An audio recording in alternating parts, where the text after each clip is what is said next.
We're all fascinated by the stones and the throws and the sweeping, but what is the objective and how are you scored in curling? Okay, so there's pretty much three basic shots in curling. You can have a guard, which is above the house. Those rings that you're aiming for, we call it a house. There's a draw where the rock stops in the rings, and then there's a takeout where you hit your opposing competitor's rock out of the house. And the point of the end is to get your rock closest to the center to score, and only one team can score an end. In the Olympics, there's 10 ends, and each team gets to throw 8 rocks an end. There's a defensive side to this, which is you may have to use one of your throws to take out one of your opponent's rocks. Yeah, it's definitely a strategy game. You're trying to make your opponent throw the hardest shot possible, so you can set up a guard and kind of play some defense and get a good strategy going to make them throw the harder shot. You don't want to leave them a wide open hit because 10 out of 10, they're going to make it. So when I was watching you guys at trials, is this where you're oftentimes on your opening throw or early on, you're leaving a rock out in front of the circle? Yeah, there's a free guard zone, so you're not allowed to hit the opposing rock until 5 rocks have been thrown.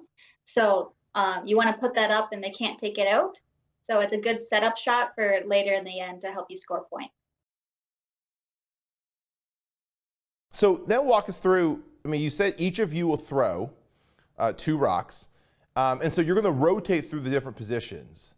But on every throw, all 4 of you are doing something. Can you walk us through what you're doing in each of those roles?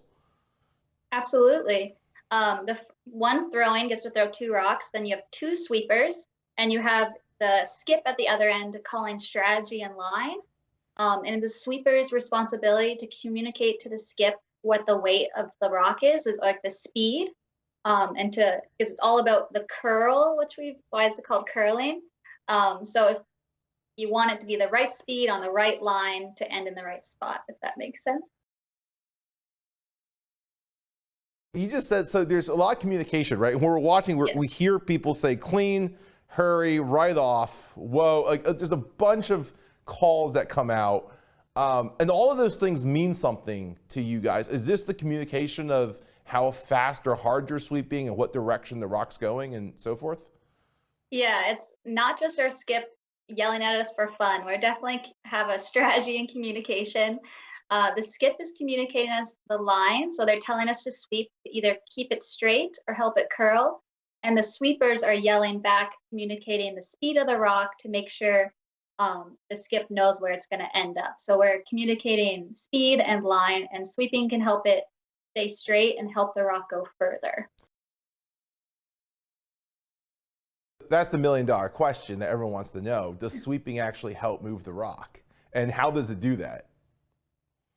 Yeah, absolutely. I wouldn't be there working my butt off if it didn't do anything.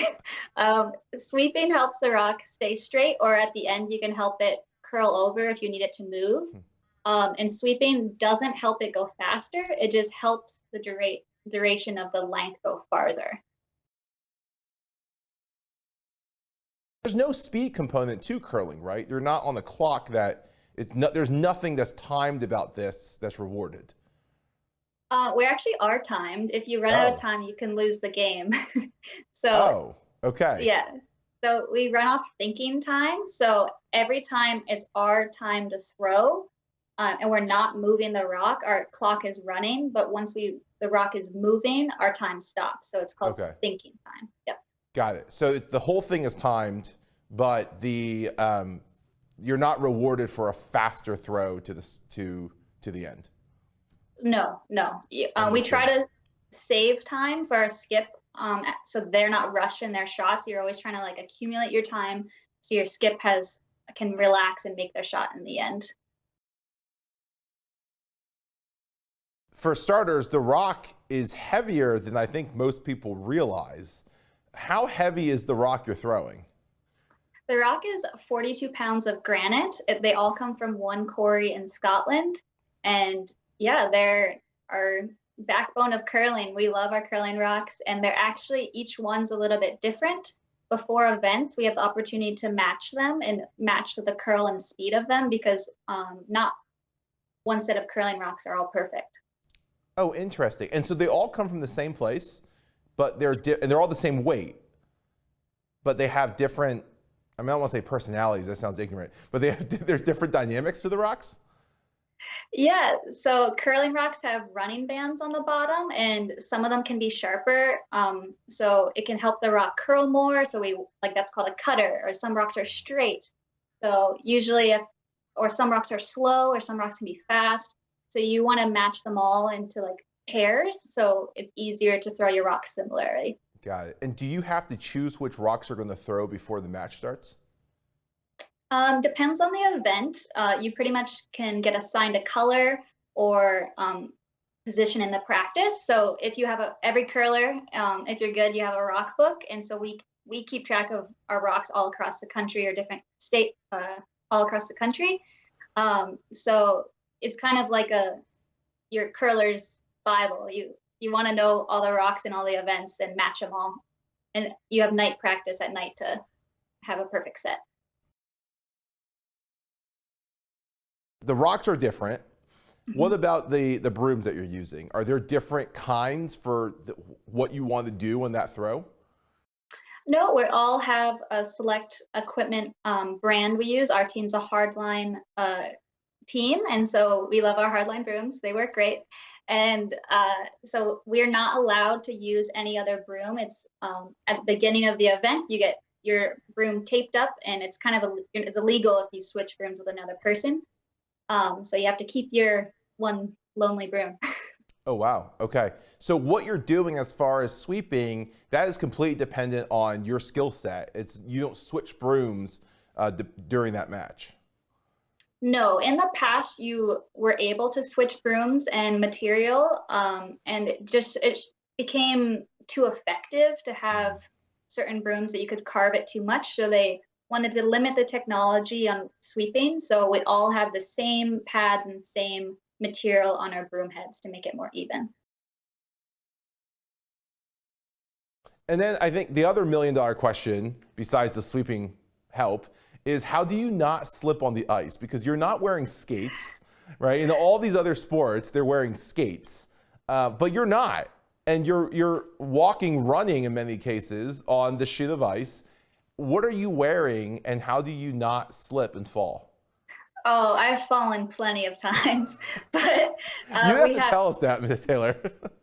Oh, it's okay. It's probably on video somewhere, but they're like sneakers pretty much. And since I'm right-handed, my left foot's going to be slippery, and you can either have stainless steel or Teflon to help you slide. So when I'm sliding, that Teflon or stainless steel's gliding on the ice, and my other right foot would be grippy. But when I'm sweeping, I put a cover on my slippery foot, so it's like two sneakers. Got it. Okay. So when you're throwing, this is why they're gliding down the ice after their throw, or as they throw. Yes. So we're put all our weight on our sliding foot, and that helps us glide down the ice.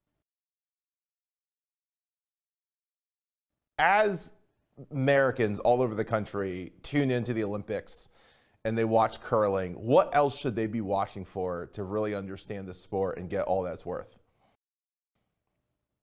I think a great part of it is having the athletes mic'd up. It's great listening to the team dynamics and how teams work together, and you get to know their personalities. I know Team Schuster has a lot of fiery personalities on their team, and excited to cheer them on. And how about the Peterson's team? It's great to watch their team strategy is really fun to listen to. It makes the game a lot more interesting if you're knowing what shot they're trying to throw. So just paying attention to what they're actually trying to do and makes you more engaged into the game.